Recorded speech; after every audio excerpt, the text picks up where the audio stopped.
It's Brian Preston, the money guy. All right, this next question, everyone in the room right now is going to get mad at me because this has nothing to do with finances, but I don't care because I know you want to answer this question and I'm in control right now. This is from Silver. Silver said, not a financial question.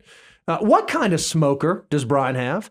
I was rewatching old episodes and heard him mention he was smoking a brisket for neighbors. Now, I happen to know you are a meat smoking aficionado, so I just want to give you the floor to talk a little bit about what you use and what tools you found that have made it useful for you over the last couple of years. You've been an expert. Yeah, we actually, because we didn't want to mess up the algorithm. So, That's but there right. was a time when we first started doing this whole YouTube thing because the Tesla videos did so well. We were like, you know what other videos do well? Barbecue, smoking meat. Videos. You know, I bet I could do, because I do. I'm pretty proud of my brisket skills. I've even had neighbors. I've wondered, would I have been invited to that party If you didn't bring a brisket. if they didn't go with me to Costco? We buy the brisket and then I prepare the brisket, and then I was essentially the caterer for their party. But I use an extra large big green egg. Mm-hmm. Now here's the thing: all my neighbors have these pellet smokers, Right. and they work incredibly well. And here's the thing that's frustrating to me. And my neighbors, I hope they, I don't think my wife doesn't watch the content, so hopefully my neighbors don't watch the content.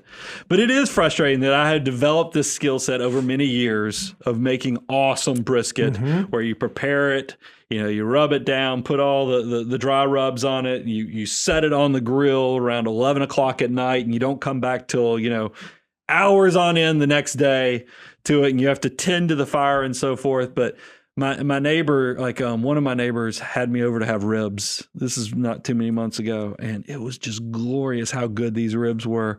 And he turned it on with his mobile app, and he told me, he sent me.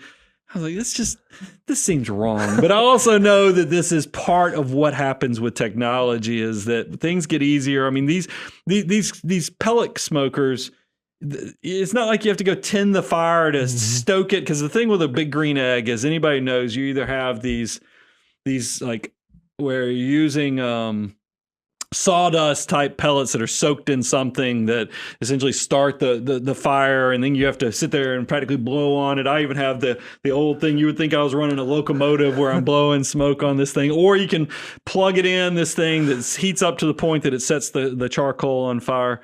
My neighbor, he just plugs it in the wall. And that's it's an all it electric takes. smoker. And if you want, they have different pellets of different flavors, and they really work. So like my mom's husband, he knows I'm big into smoking meat, and he was, for Christmas, he was like, which one should I be asking for? Should I get a small green egg like you had? And it broke my heart, because I do think if you're very serious, I still love what the ceramic cookers do, because it's just incredible how they circulate the airflow and how moist the meat is through it. But if you're somebody who's just going to dabble in this, but you want good smoked meat, I did have to give the recommendation to my relative to go buy an electric smoker, because they're just easier to deal with, unless you really want to focus on the craft. But the technology's gotten so good. And what's funny is, I'm in this mastermind group, and there's some restaurant owners in there. Yeah. They have the ceramic, but they all use the electric smokers because it's just so consistent. That's the thing. Yeah. And for restaurant quality, you want consistency. So at their house, on their previous food trucks and other things, they were using these electric smokers because it's just it actually works. And it's easy. You can get the same result every time. Whereas that's not always the case when you're doing the old fashioned grill. So I didn't mean to give you 4 minutes of me talking about. That was great. I don't know if that'll actually be a highlight, but if you are in the live stream right now, you just got a special treat, because I don't know that one actually makes it out of here. So here's one thing though. I will tell people on briskets that I found, because I've done wrapped in tinfoil, I've done wrapped in butcher paper, I've done unwrapped. I just leave it wrapped in. I mean, I leave it exposed the entire time. All right. Because there's a whole group of school out there that think that you're supposed to, after the meat starts settling down, to go wrap it. I found that it's just so much easier to set it and forget it, and just don't take a peekaboo under the grill.